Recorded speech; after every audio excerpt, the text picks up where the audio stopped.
Okay, so here goes another quick little movie review. The other day, I sat down and I finally watched a movie I had been told about for quite a few years and decided to finally sit down and catch up. Memento, the second film directed by Mr. Christopher Nolan. I had heard about this movie for a while, and I think I remember even back in the day, it's funny to say, oh, well, back in my day, what, you mean 1998?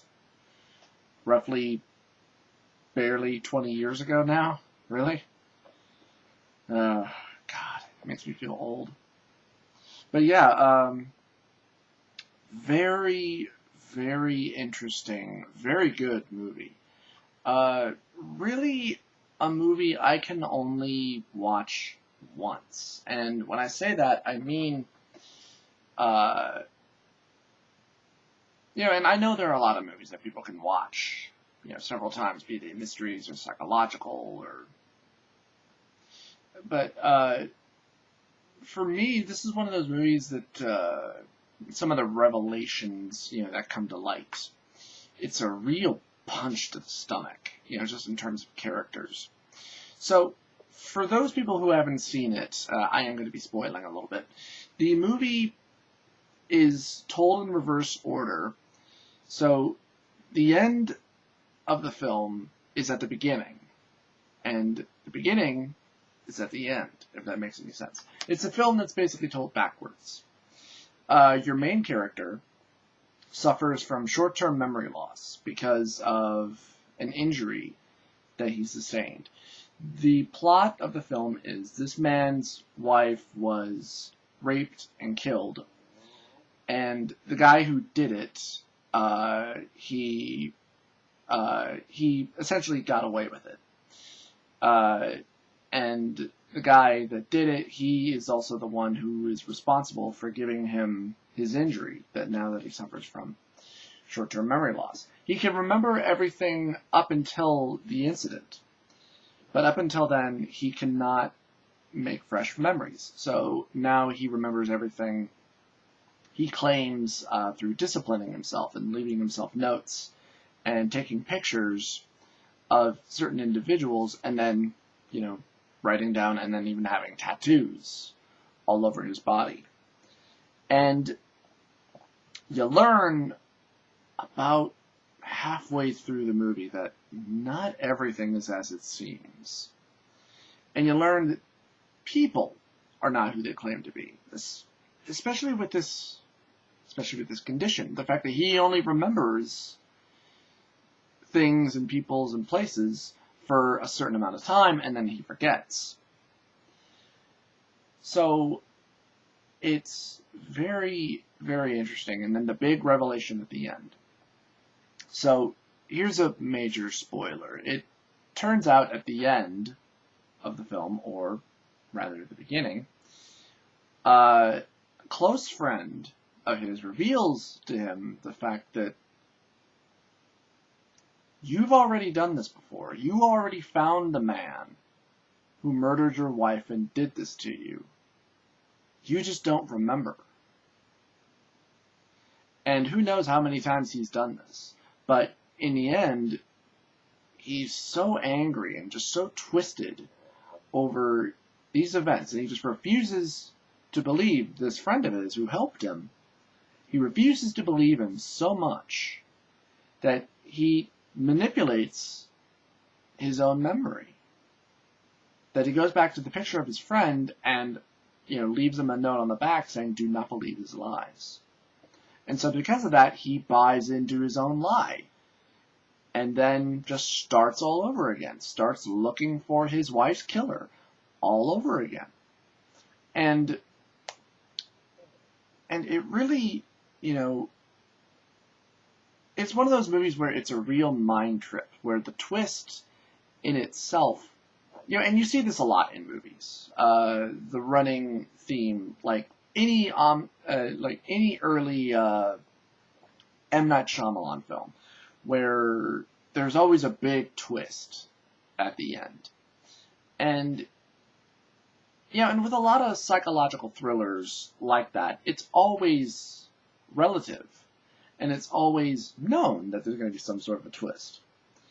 And sometimes the twist can be good, or it can be bad and not really make any sense, particularly if you really think about it.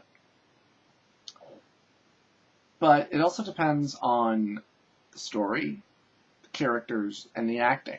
How much of it, you're willing to take in and then enjoy, and then just go along with it. And you can ask yourself questions about, well, how exactly would that make sense? And then you have to take into account, how would your life be if you had that form of condition? If you suffered from short-term memory loss, where, say, within a matter of minutes, you forgot said person that you were having a conversation with, and you forgot everything that you talked about with them. And say people around you knew that you had this condition. Would they manipulate you? Would they lie to you about who they were and how they knew you? I mean, they could, since they're fully aware that you have this condition, and it's made fully aware at several points in the movie that people that are aware of this person who has this condition, that they use him, that they manipulate him, that they lie to him. But there are also certain points where he's smart enough to learn, or to remember, or to teach himself to remember that, no, I know you. I know that because I have, this to remind me. And it's just, it's one of those very early films that really gets that right. That gets the twist properly and is executed properly and really pulls you in and really makes you believe it and really makes you enjoy it, especially. And this movie is very well acted. It's very well performed. It's very well shot. And I've probably seen just about all of Christopher Nolan's movies. Of course, there's the Batman trilogy. There's, I've seen his film Inception, which I liked. The ending and the character played by Ellen Page kind of bothered me. What else have I seen? I really liked his film The Prestige, and I haven't seen Man of Steel yet, but as everybody knows, Man of Steel right now has been getting a lot of mixed reviews, but primarily there are a lot of reviewers and critics that don't like it. There are other people who really do like it, and were able to say, yeah, the film has problems, but I was able to enjoy it. I will still probably rent it, or I'll, go to the theater and check it out. I still got some free movie tickets. But this was a movie I knew I eventually had to see, and the local game movie store that I frequent just happened to have this going for like $6 on Blu-ray. And I figured, why the hell not? I'll check it out. I've heard it's good. So there's that. Now, even bigger challenge. I still haven't finished The Last of Us yet, but I also have a lot of other games that I would like to finish playing. And I am still enjoying this. I have to bring up the fact, though, that when a lot of the stealth is not so much of a problem. Some of the combat is, though. It's such a bit of pain in the ass. And I had to reset the game on easy because there's an early scene in the game where where you're outside of the wall and you've been spotted by a couple of soldiers, and you have to kill them in order to avoid them. But because they already called it in, reinforcements start showing up. You try to sneak past them, and there's this section where there's quite a few of them that are merging in on you. You have to take a brick or something to try to avert their attention. I forget how it's done in one of the Let's Plays. They've made it look easy compared to how I had to do it, which was I just had to kill everybody. Because every frickin' time, one of the soldiers would apparently just come up around behind me and then start shooting at me. Fuck! So I had to resort to killing everybody.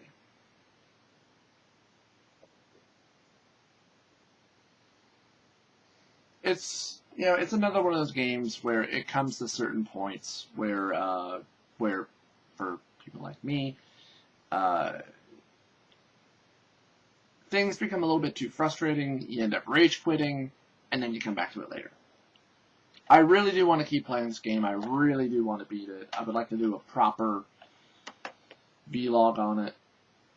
But there are also other games I would like to finish. I would really like to finish playing Mirror's Edge, which I am enjoying. I am curious to know a little bit more about the sequel or prequel or remake or whatever it is that they're doing. There's been no real solid talk on it. There's no real solid information out there. They're just saying, yeah, they're doing Mirror's Edge 2, and there have been a few people speculating about, well, I heard that it might be a reboot, which doesn't make any sense. And then there are other people claiming or saying that it's going to be a prequel, which again, doesn't make sense. So far, I think the game is good. The gameplay is really good. It's really interesting. It's a puzzle action game. It's pretty damn good. The story's a little weak, but other than that, I am enjoying it. I think it was definitely worth the $15. And I have a lot of other stuff I'd like to play and maybe go back on. I'd like to go back and play and maybe beat Demon's Crest and maybe talk about that for a little bit, because I never actually played those original games.